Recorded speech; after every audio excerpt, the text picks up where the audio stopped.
Hello friends, welcome to insight electric. Railway যেই নিয়ে কিন্তু ইতিমধ্যে একটি বড় নোটিফিকেশন বেরিয়েছে। মিনিস্ট্রি অফ রেলওয়ের পক্ষ থেকে এই নোটিফিকেশনটা বার করা হয়েছে, যেখানে আরআরবি, জেই, এলডিসির যে এক্সাম, সেই এক্সামের কত ভ্যাকান্সিস, এই এক্সামের টাইমলাইন, এক্সাম শিডিউল, ক্যালেন্ডার কিন্তু পুরোপুরি দিয়ে দেওয়া হয়েছে। তো চলো পুরো আপডেটটি দেখে নেওয়া যাক।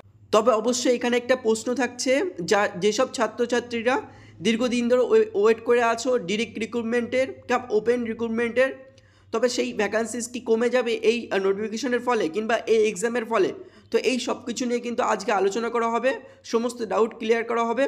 তো অবশ্যই সবাইকে বলবো এই পুরো ভিডিওটা দেখো, ফলে তোমাদের কোনো ডাউট আর থাকবে না। তো চলো, একটা নোটিফিকেশন বেরিয়েছে সাউথ ইস্টার্ন রেলওয়ের পক্ষ থেকে, তো যেখানে 1/4/2024 বলা আছে filling up the vacancies of JE, যেখানে ডিপার্টমেন্টাল পরীক্ষা এক্সাম হবে, যা against 25% of direct recruitment quota, যেখানে ডিরেক্ট যে রিক্রুটমেন্ট কোটা, যা তোমরা যে এক্সামের জন্য দীর্ঘদিন ধরে ওয়েট করছো, তার কিন্তু 25% নিয়ে এখানেই পূরণ করা হচ্ছে। তো এর উপরে তোমাদের যে এফেক্ট পড়তে পারে কিংবা না পড়তে পারে সে ব্যাপারে কিন্তু আলোচনা করবো আমরা।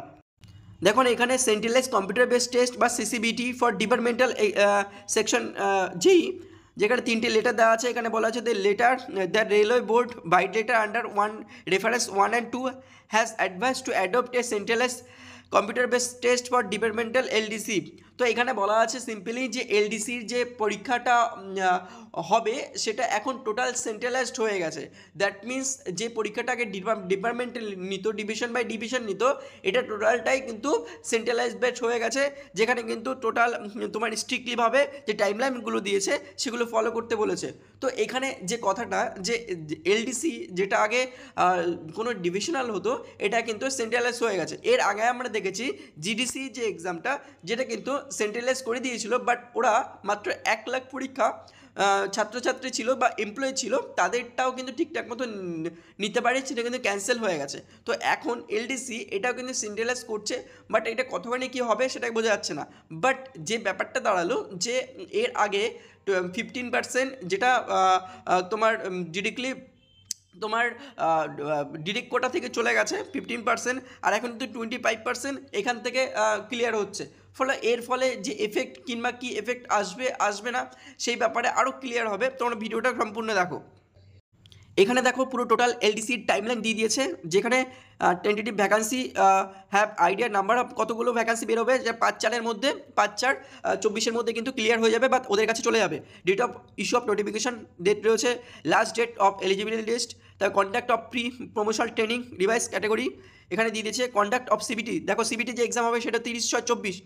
ডিক্লারেশন অফ প্রভিশনাল অ্যান্সার কি, যে প্রাথমিক যে অ্যান্সার কিটা দেওয়া হবে, ফাইনাল অ্যান্সার কি যেটা পরে দেওয়া হবে, ডিক্লারেশন রেজাল্ট অফ সিবিটি এর কিন্তু দিয়ে দিয়েছে। লাস্ট ডেট অফ প্যানেল এটাও কিন্তু দিয়ে দিয়েছে 2/8/24। দ্যাট মিন্স 5 তারিখ থেকে স্টার্ট হচ্ছে, এবং তোমার 5/4 থেকে স্টার্ট হচ্ছে 2/8, কিন্তু এর মধ্যে টোটাল এলডিসির এক্সামটা কমপ্লিট হয়ে যাবে এবং তাদের রিক্রুটমেন্টও হয়ে যাবে, যেটাকে বলে তোমার ডিপার্টমেন্টালি যারা রয়েছে। তো এখানে কিন্তু ক্লিয়ার যে খুব একটা স্পিড দেখাচ্ছে রেলওয়ে, যে খুব তাড়াতাড়ি কিন্তু এটা কমপ্লিট করছে।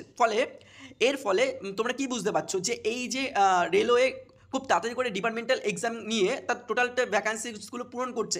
এর ফলে কি তোমাদের নতুন যে ভ্যাকান্সিস আসবে তার উপরে কি এফেক্ট পড়বে, তা তোমরা সবাই বুঝতে পারছো ক্লিয়ার করে কি হতে পারে কিংবা না হতে পারে। তো এখানে দাঁড়িয়ে আমার তোমাদের সবার কাছে একটাই কথা, যে তোমরা এই ব্যাপারটা খুব ভালো করে বোঝার চেষ্টা করো, যেখানে কিন্তু 15% আর 25% টোটাল কিন্তু ডিরেক্ট কোটা থেকে ভ্যাকান্সিস চলে গেছে। তো আপকামিং যে ভ্যাকান্সিস আসবে, যেটা সম্ভবত তোমাদের জুন কিংবা আগস্টে রেলওয়ে যেই নোটিফিকেশন আসবে, এনটিপিসি আসবে, কিংবা তোমার প্যারামেডিক্যাল সব কিছু আসবে, কিন্তু এখানে দাঁড়িয়ে যেই যে ভ্যাকান্সিস, তো সেই ব্যাপারে কিন্তু তোমরা আগে থেকে অবগত হও, যে কোথাও না কোথাও এই যে ভ্যাকান্সিসটা আসতে চলেছে, তা কিন্তু রেলওয়ে খুব স্পিডের সঙ্গে জিডিসি বা ইন্টারনাল এক্সামগুলো কন্ডাক্ট করিয়ে, কিংবা এখানে টোটাল যে সিট রয়েছে সেই সিট থেকে কিন্তু টোটাল এই কোটার সিটগুলো কিন্তু ডিপার্টমেন্টাল সিটগুলো কিন্তু কাটার পরে তোমাদের সিটগুলো বেরোবে। তো এখানে দাঁড়িয়ে তোমরা একটু ভাবো কিংবা ভেবে দেখো, যে এক্স্যাক্টলি কি হিউজ ভ্যাকান্সিস আসতে চলেছে না, এলপিএ কিংবা টেকনিশিয়ানের মতো ওরকম সিট আসতে চলেছে। তো অবশ্যই আমি ছেলেদের মন ভাঙবো না, তোমরা সবাই খুব কষ্ট করে পড়াশোনা করো, এবং তোমরা আমি আগে থেকেই বলছি এই কারণেই, কারণ তোমরা যেন প্রথম থেকেই একটা মেন্টালিভাবে স্ট্রেন নিয়ে নাও, যে রেলওয়ের যে ভ্যাকান্সিস আসতে চলেছে কীভাবে আসতে চলেছে। তো এই ধরনের যত নোটিফিকেশন বেরোবে অবশ্যই কিন্তু তোমাদের দেওয়ার চেষ্টা করবো, ফলে তোমরা যে প্রিপারেশন নিচ্ছ তোমাদের ক্ষেত্রে কিন্তু সুবিধা হবে, কিংবা সুবিধা যেন হয় সেই কারণে কিন্তু আমি সমস্ত ধরনের ভিডিও কিংবা সমস্ত ধরনের নোটিফিকেশন তোমাদের সামনে তুলে ধরবো।